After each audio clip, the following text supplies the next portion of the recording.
Now, in line with that, as Women's Month draws to an end, the Johannesburg Metro Police Department held a female-led roadblock at Grasmere Toll Plaza, south of Johannesburg. This initiative aimed to highlight the pivotal roles that women play in public safety and community engagement. The event features various activities designed to uplift, inform and inspire women motorists.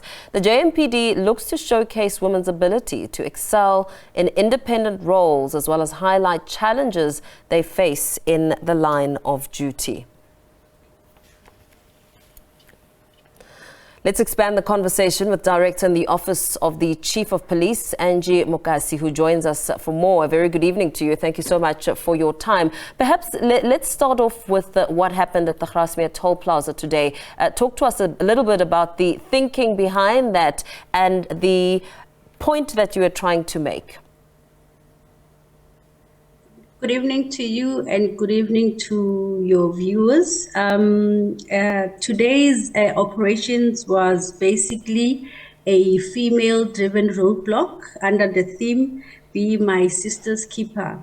Why this theme is we saying to all the female drivers that as female law enforcement officers, we are here.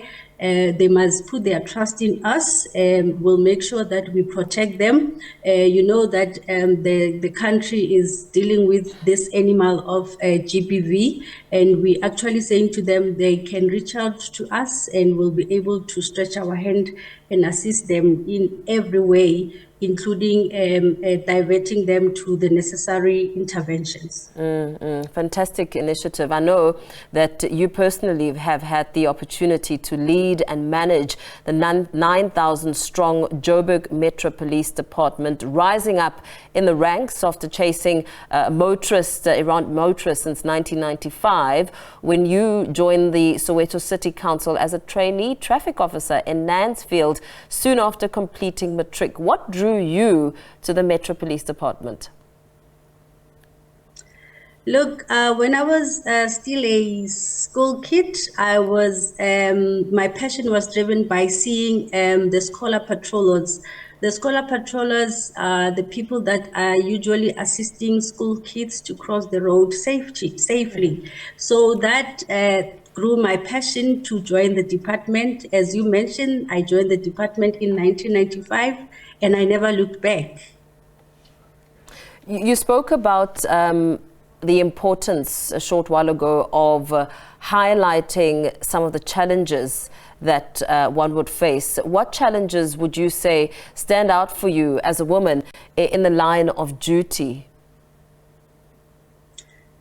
Look, when I was a junior officer, while I was stopping vehicles, it doesn't mean I don't stop vehicles today. You will be confronted by male drivers that will be arrogant and tell you that, why are you stopping me? You know, a person is driving a Mercedes-Benz or a Porsche.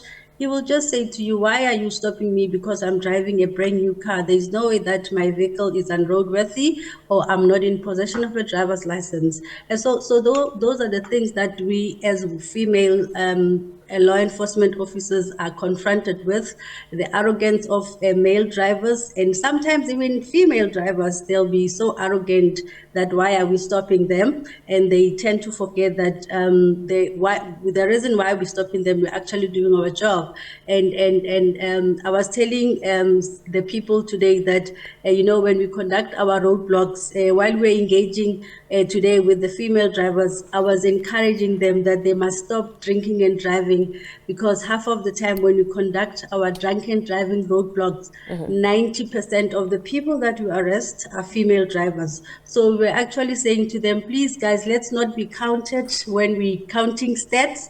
It's okay, we can count men and they can go to jail, but not female drivers. So we encourage them also, amongst other things, that they must get dedicated drivers. There are options today rather than drinking and driving, because when you look into our accident statistics, one of the contributing factors is actually drinking and driving. So we're telling them that please, as and when you go out and clubbing, make sure that you become considerate, consider the safety of yourself first and also other road users. Absolutely. I mean, 90%, that's a significant figure.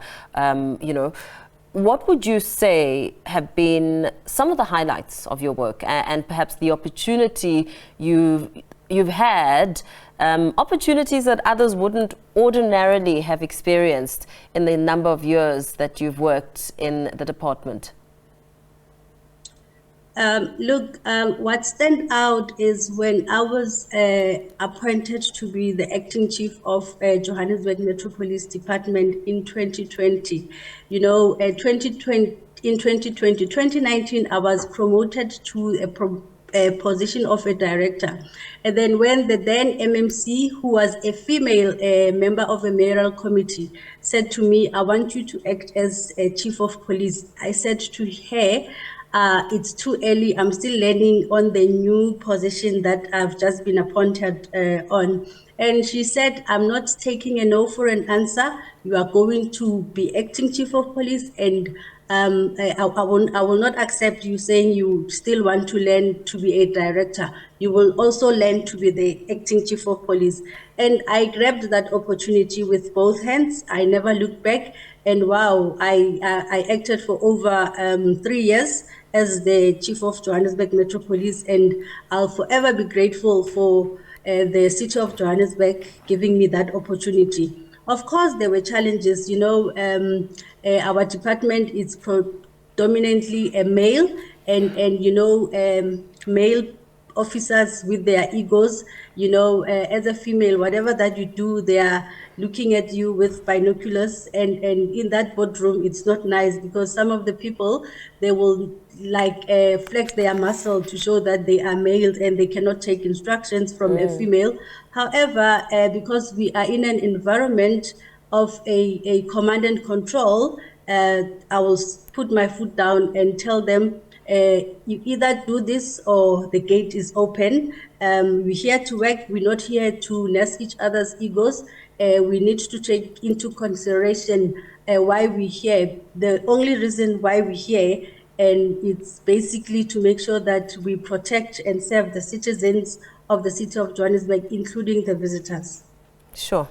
In that male-dominated industry, are also women who are working, like yourself, moving up the ranks. How much support have you seen with women supporting each other within the space? Because I think we're moving away from the notion that women don't support each other.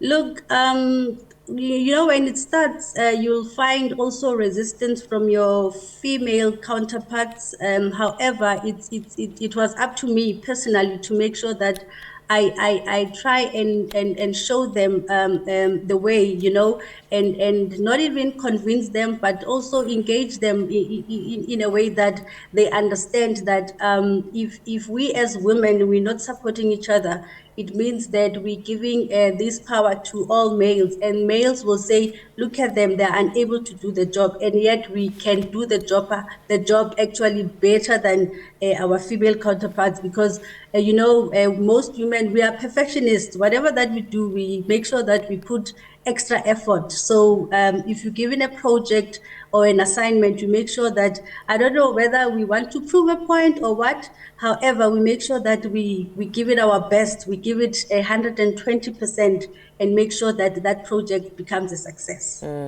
That's absolutely incredible. Thank you so much for speaking to us. Unfortunately, we're going to have to leave it there. Thank you for sharing that with us. The Director in the Office of the Chief of Police, Angie Mokasi, speaking to us as we wrap up Women's Month.